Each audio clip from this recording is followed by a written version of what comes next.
that spelled the end of communism and Russia's worst crisis since the revolution. How will Boris Yeltsin... Komunisme sebagai sebuah gerakan dan sistem pemerintahan telah berakhir di Rusia. Mimpi buruk komunisme Rusia yang panjang telah berakhir. Gema yang menghantui dari 74 tahun penindasan dan tirai besi telah memudar. Sekarang tidak ada lagi partai komunis. Tidak ada lagi KGB dan semoga tidak ada lagi rasa takut akan penganiayaan dalam bentuk apapun. Saat ini secara resmi komunisme Rusia telah mati. Apakah hal ini terjadi secara kebetulan? Beberapa negara mengaku bahwa perubahan ini terjadi karena pengaruh politik mereka. Masyarakat Uni Soviet dan negara-negara Eropa Timur lainnya menganggapnya sebagai kemenangan perjuangan mereka untuk demokrasi. Pandangan-pandangan ini mungkin sebagian benar, tetapi keadaan yang sesungguhnya adalah bahwa terjadinya perubahan ini merupakan rancangan ilahi. Perubahan ini meletakkan dasar bagi tatanan dunia spiritual yang besar dan kuat, berkenaan dengan penerimaan Islam oleh masyarakat Rusia dan negara-negara lain di Eropa Timur. Hal ini bukanlah sebuah harapan dan pengakuan yang tanpa dasar. Tersebarnya Islam di Rusia telah dinubuatkan oleh Allah Ta'ala kepada pendiri Jemaat Ahmadiyah. Hadrat Mirza Ghulam Ahmad alaihi salam selaku Al-Masih dan Al-Mahdi yang dijanjikan. Pada tanggal 30 Januari 1903, beliau melihat sebuah kasyaf yang telah beliau gambarkan. 24 tahun yang lalu, saya melihat dalam mimpi bahwa saya berdiri di tengah-tengah dataran yang luas dan seekor monster dalam bentuk ular besar mendekat dari kejauhan. Ukurannya mungkin mencapai panjang 20 meter dan tebalnya setebal batang pohon raksasa. Saat monster itu mendekat, tampaknya monster itu mulai bergerak dari salah satu ujung bumi, melahap segala sesuatu di sepanjang jalan. Ketika monster itu mencapai titik di mana saya berdiri, monster itu berbalik ke arah seorang Ahmadi, yang mulai berlari untuk menghindari reptil itu. Pada saat itu, saya mengambil sebuah tongkat besar dan mulai mengejar monster itu untuk menyelamatkan Ahmadi tersebut. Namun saya mendapati bahwa monster itu berlari sangat cepat sehingga saya tidak memiliki kesempatan untuk menyalipnya.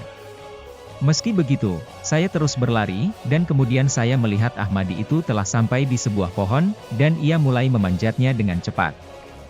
Namun sebelum ia dapat memanjat cukup tinggi, reptil itu mencapai dia dan menelan Ahmadi itu dalam satu suapan.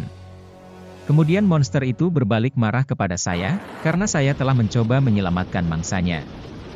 Namun ketika ular itu berlari menyerang saya melihat kerangka-kerangka dipan tergeletak di dekat tempat saya berdiri.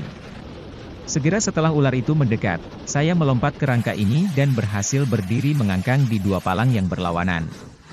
Ketika reptil itu mendekat, saya mendengar beberapa orang bertanya kepada saya, bagaimana saya bisa berharap untuk melawannya, ketika Nabi Suci Muhammad SAW telah mengatakan, bahwa tidak ada seorang pun yang bisa menundukkannya. Saya kemudian menyadari bahwa monster ini tidak lain adalah Yajuj dan Majuj yang dimaksud dalam hadis dan bahwa monster tersebut adalah Dajjal. Pada saat itu, saya mengangkat kedua tangan saya ke arah langit dan berdoa memohon pertolongan dan perlindungan Allah. Menanggapi para Ahmadi di sisi saya yang telah menunjukkan kepada saya kesia-siaan dalam memerangi monster tersebut, saya katakan bahwa saya tidak berusaha untuk melawannya dengan kekuatan saya sendiri, tetapi dengan kekuatan doa dan bahwa kemenangan dengan cara ini tidak bertentangan dengan apa yang disabdakan oleh Rasulullah SAW. Ketika saya berdoa, saya melihat ada perubahan yang terjadi pada ular tersebut, seperti serangga kecil di gunung yang mulai meleleh ketika garam dituangkan di atasnya. Saya perhatikan bahwa ular tersebut mulai kehilangan api dan kecepatannya, sampai akhirnya menjadi tidak aktif sama sekali. Ia kemudian berubah bentuk menjadi seperti jeli, yang meleleh menjadi cairan encer yang mulai mengalir. Saya menoleh kepada teman-teman saya dan berkata, apakah kalian telah melihat kekuatan doa?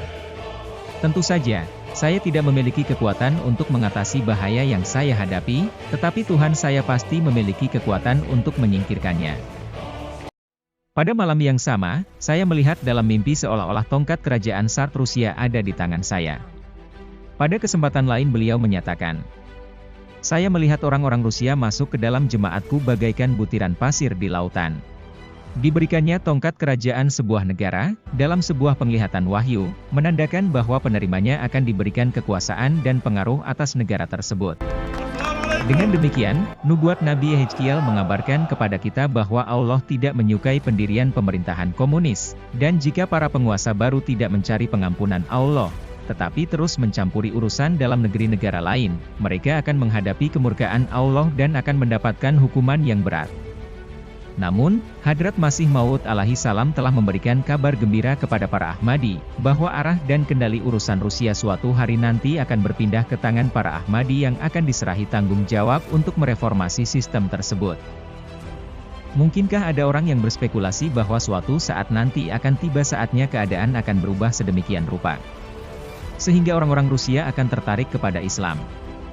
Hingga saat ini, hambatan fisik dan ideologis terlihat tampak mustahil. Ahmadiyah sebagai sebuah ajaran Islam, telah mulai berakar di hati sebagian masyarakat Rusia. Melalui kegiatan-kegiatan Jemaat Ahmadiyah, Ahmadiyah telah menyebarkan literatur-literatur Islam, termasuk terjemahan Al-Quran. Khalifah kedua Ahmadiyah Hadrat Mirza Bashiruddin Mahmud Ahmad juga mengindikasikan bahwa, penyebaran Islam di Rusia akan semakin pesat. Pesan Ahmadiyah pertama kali dibawa ke Rusia pada tahun 1924, oleh Maulana Jahur Hussain. Namun, dalam misi dakwahnya saat itu, beliau mengalami banyak kesulitan. Beliau ditangkap oleh rezim yang berkuasa di Rusia saat itu, dan menghabiskan sebagian besar waktunya di penjara karena dicurigai sebagai mata-mata asing. Dan Khalifah Ahmadiyah saat ini Hadrat Mirza Masroor Ahmad, di dalam berbagai macam kesempatan, baik melalui khotbah Jumat ataupun pertemuan-pertemuan lainnya, beliau senantiasa mengatakan, sekaranglah saatnya untuk terus maju dengan pekerjaan menyampaikan pesan Islam kepada orang-orang Rusia dan negara-negara timur lainnya selama kesempatan itu ada. Adalah keyakinan Jemaat Ahmadiyah bahwa tidak lama lagi tatanan komunisme akan digantikan oleh tatanan Islam. Ian Adamson, seorang penulis Inggris, dalam buku A Man of God, yang mengupas tentang biografi Khalifah Ahmadiyah keempat, Hadrat Mirza Tahir Ahmad.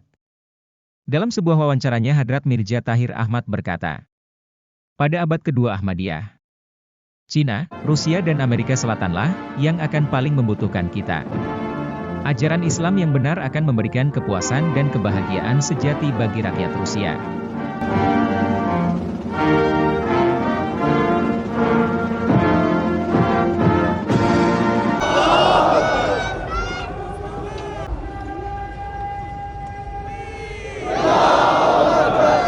दुआ कर लें।